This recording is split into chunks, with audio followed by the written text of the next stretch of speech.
इटावा में कथावाचक के साथ बदसलूकी पर घमासान मचा है। कथावाचक मुकुट मणि यादव पर एफआईआर दर्ज हो गई है। उन पर पहचान छिपाने और धोखाधड़ी का मुकदमा दर्ज हुआ है। साथ ही मुकुट मणि पर आज सबसे बड़ा खुलासा हुआ है। दरअसल मुकुट मणि यादव ने अपनी पहचान छुपाकर कथा सुनाई।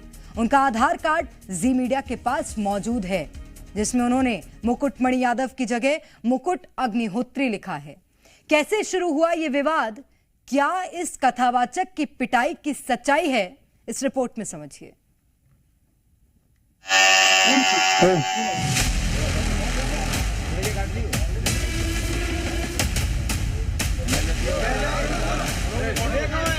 बताओ क्या गलत किया?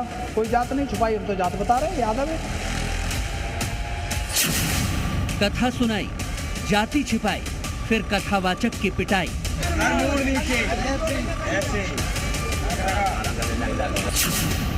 ब्राह्मणों के गांव में यादव कथावाचक पर विवाद बढ़ा।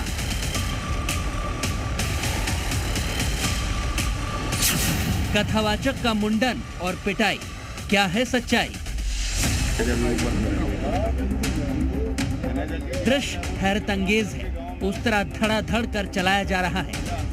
भीड़ ने कथावाचक को घेर लिया है। लोगों की भीड़ उसे धमका रही है। उसे सरेआम गंजा किया जा रहा है। उसे महिला के पैरों में नाक रगड़ने के लिए मजबूर किया जा रहा है। यह है कथावाचक मुकुट मणि अग्निहोत्री। लेकिन इनकी पहचान में एक ट्विस्ट था। दावा ये किया जा रहा है कि इन्होंने अपनी जाति को छिपाकर कथावाचक की भूमिका निभाई।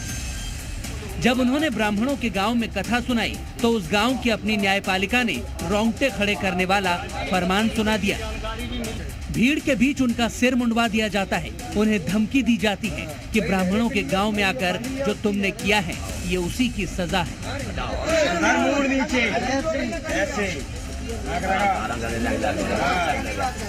ऐसा काम कभी नहीं करेंगे, वो कभी मत करना, इतना समझ लेना। दरअसल ये है कथावाचक श्रीमान मुकुट मणि अग्निहोत्री उर्फ मुकुट मणि यादव।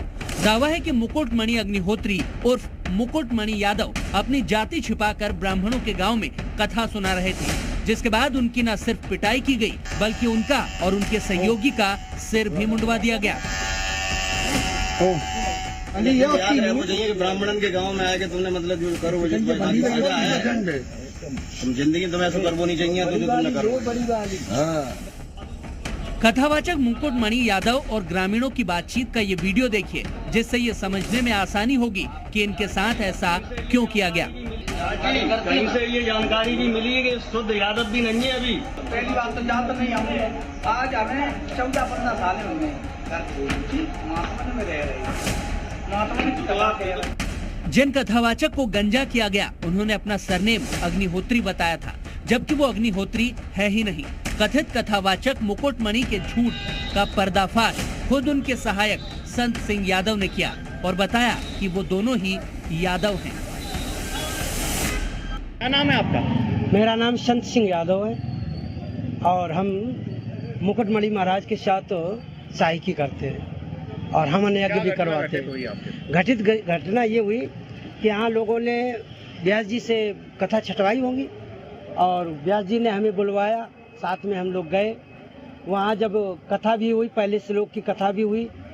कथा होने के बाद समय ज़्यादा हो गया तो शाम को 10 बजे के लगभग जो है भोजन की व्यवस्था हुई। भोजन जब हमने करने गए तब ये बोले कि मतलब जो आप ये बताओ कि आप किस बिरादरी के हो।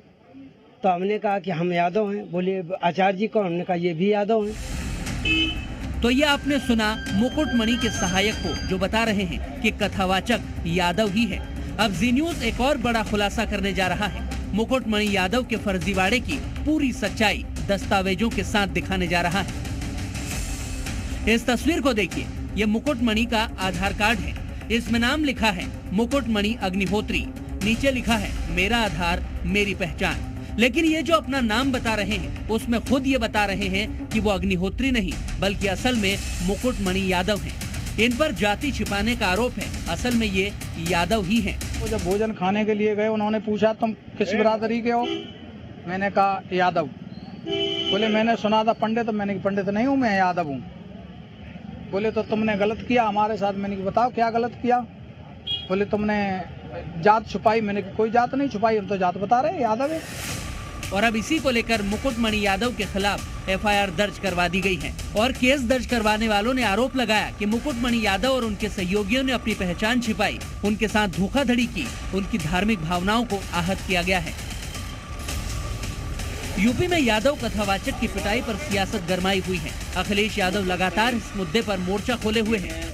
इस घटना के बाद अखिलेश यादव ने कथावाचक को लखनऊ बुलाया। पार्टी दफ्तर में मंच सजाया गया, ढोलक और हारमोनियम पर भजन गाए गए। इसके साथ ही अखिलेश यादव ने सरकार को अल्टीमेटम दिया कि अगर इस मसले पर ठोस एक्शन नहीं लिया गया तो सड़क पर उतरकर आंदोलन करेंगे। जो घटना इटावा में हुई है, ये वर्चस्ववादी लोग और शोषण करने वाले लोग, समाज में उनकी कोई जगह नहीं होनी चाहिए। दूसरी ओर सीएम योगी आदित्यनाथ ने इस मसले पर कड़ा रुख अपनाया। बड़ी बैठकों में अधिकारियों को सख्त निर्देश दिए हैं। योगी के निर्देश हैं कि कुछ लोग यूपी में जातीय हिंसा कराना चाहते हैं, ऐसे लोगों के खिलाफ सख्त कार्रवाई होनी चाहिए। अराजक तत्व प्रदेश में जातीय विद्वेष फैलाने की साजिश रच रहे हैं, ऐसे लोगों के खिलाफ सख्त कार्रवाई होनी चाहिए। फिलहाल इस मुद्दे पर सियासत तेज है। विपक्ष सरकार को घेर रहा है और सरकार एक्शन में जुटी है। ब्यूरो रिपोर्ट, जी मीडिया।